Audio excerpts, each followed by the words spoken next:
Assalamualaikum warahmatullahi wabarakatuh. Perkenalkan, nama saya Afinda Tias Fredika dengan NIM 7211419172 dari Rombel Akuntansi A 2019. Di sini saya akan menjelaskan materi Sistem Informasi Manajemen bab 9 yang berjudul Keamanan Informasi. Kebutuhan organisasi akan keamanan dan pengendalian. Dalam dunia masa kini, banyak organisasi semakin sadar akan pentingnya menjaga seluruh sumber daya mereka, baik yang bersifat virtual maupun fisik, agar aman dari ancaman baik dalam dan luar. Keamanan informasi. Istilah keamanan informasi digunakan untuk mendeskripsikan perlindungan baik peralatan komputer dan non-komputer, fasilitas, data, dan informasi dari penyalahgunaan pihak-pihak yang tidak berwenang. Tujuan keamanan informasi yaitu kerahasiaan, ketersediaan, dan integritas. Manajemen keamanan informasi. Manajemen keamanan informasi terdiri atas dua area, yaitu manajemen keamanan informasi dan manajemen keberlangsungan bisnis. Manajemen keamanan informasi. 1. Identifikasi ancaman yang dapat menyerang sumber daya informasi perusahaan. 2. Mendefinisikan risiko dari ancaman-ancaman tersebut.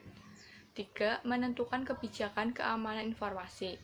4. Menerapkan pengendalian yang tertuju pada risiko.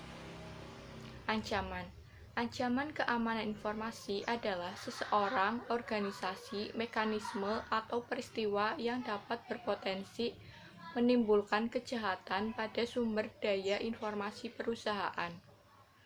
Ancaman dapat berupa internal atau eksternal, disengaja atau tidak disengaja. Jenis ancaman. Virus.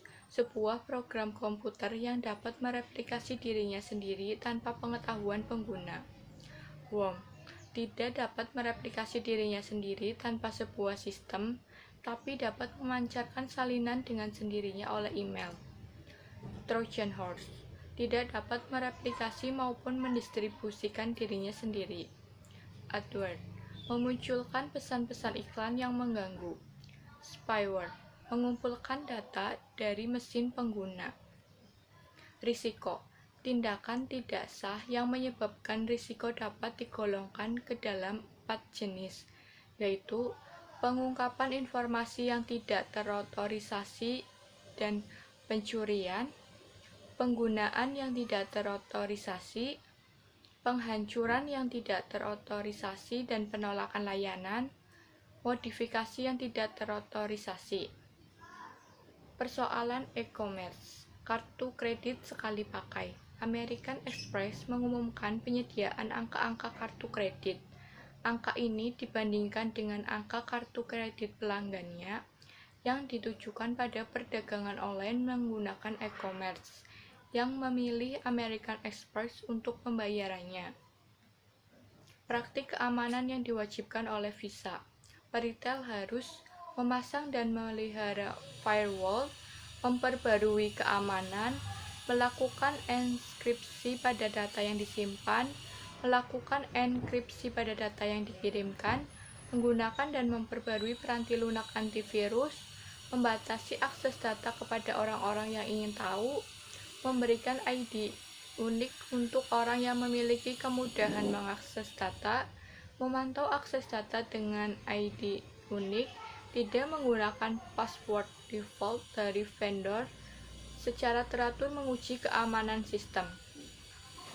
Peritel perlu menyaring karyawan yang memiliki akses data, tidak meninggalkan data atau komputer dalam keadaan tidak aman, menghancurkan data jika sudah tidak dibutuhkan lagi. Manajemen risiko. 4 langkah untuk mendefinisikan risiko informasi adalah identifikasi aset-aset bisnis yang harus dilindungi dari risiko, menyadari risikonya, menentukan tingkatan dampak pada perusahaan jika risiko benar-benar terjadi, menganalisis kelemahan perusahaan tersebut. Penemuan dari analisis risiko harus didokumentasikan dalam sebuah laporan yang berisi informasi rinci seperti berikut untuk masing-masing risiko. Deskripsi risiko, sumber risiko, tingginya tingkat risiko, pengendalian yang diterapkan pada risiko tersebut, para pemilik risiko tersebut, tindakan yang direkomendasikan untuk mengatasi risiko, jangka waktu yang direkomendasikan untuk mengatasi risiko, apa yang telah dilaksanakan untuk mengatasi risiko tersebut. Kebijakan keamanan informasi. 5 fase implementasi kebijakan keamanan. Fase 1, inisiasi proyek. Fase 2, penyusunan kebijakan. Fase 3, konsultasi dan persetujuan. Fase 4, kesadaran dan edukasi. Fase 5, penyebar luasan kebijakan. Pengendalian. Mekanisme yang diterapkan baik untuk melindungi perusahaan dari risiko atau meminimalkan dampak risiko pada perusahaan jika risiko tersebut terjadi. Pengendalian dibagi menjadi 3 kategori, yaitu teknis, formal, dan informal. Pengendalian teknis. Pengendalian yang menjadi satu di dalam sistem dan dibuat oleh penyusun sistem selama masa siklus penyusunan sistem. Pengendalian akses, yaitu identifikasi pengguna, autentikasi pengguna, dan otorisasi pengguna. Sistem deteksi gangguan. Logika dasar dari sistem deteksi gangguan adalah mengenali upaya pelanggaran keamanan sebelum memiliki kesempatan untuk melakukan perusakan. Firewall berfungsi sebagai penyaring dan penghalang yang membatasi aliran data ke perusahaan tersebut dan internet. 3 jenis firewall adalah penyaring paket, tingkat sirkuit, dan tingkat aplikasi. Pengendalian kriptografis. Data dan informasi yang tersimpan dan ditransmisikan dapat dilindungi dari pengungkapan yang tidak terotorisasi dengan kriptografi, yaitu penggunaan kode yang menggunakan proses matematika. Pengendalian fisik. Perusahaan dapat melaksanakan pengendalian fisik hingga pada tahap tertinggi dengan cara menempatkan pusat komputernya di tempat terpencil yang jauh dari kota dan jauh dari wilayah yang sensitif terhadap bencana alam, seperti gempa bumi, banjir, dan badai. Meletakkan manajemen keberlangsungan bisnis pada tempatnya. Manajemen keberlangsungan bisnis merupakan salah satu bidang penggunaan komputer di mana kita dapat melihat perkembangan besar. Tersedia pula rencana dalam paket sehingga perusahaan dapat mengadaptasi ke dalam kebutuhan khususnya. Pengendalian formal mencakup penentuan cara berperilaku, dokumentasi prosedur, dan praktik yang diharapkan, dan pengawasan serta pencegahan perilaku yang berbeda dari panduan yang berlaku. Pengendalian informal mencakup program-program pelatihan dan edukasi serta program pembangunan manajemen.